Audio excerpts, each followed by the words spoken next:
Hubsan Zino basic flight tutorial. The following demonstrates the takeoff and landing of the aircraft in mode 2.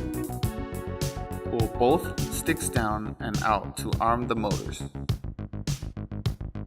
Push the left stick up and the aircraft will ascend to take off.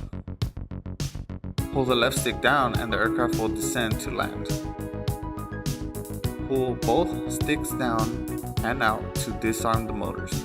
The following demonstrates some basic flight. Push the left stick to the left and the aircraft will rotate left. Push the left stick to the right and the aircraft will rotate right. Push the right stick up and the aircraft will move forward. Pull the right stick down and the aircraft will move backward. Push the right stick to the left and the aircraft will move left. Push the right stick to the right and the aircraft will move right.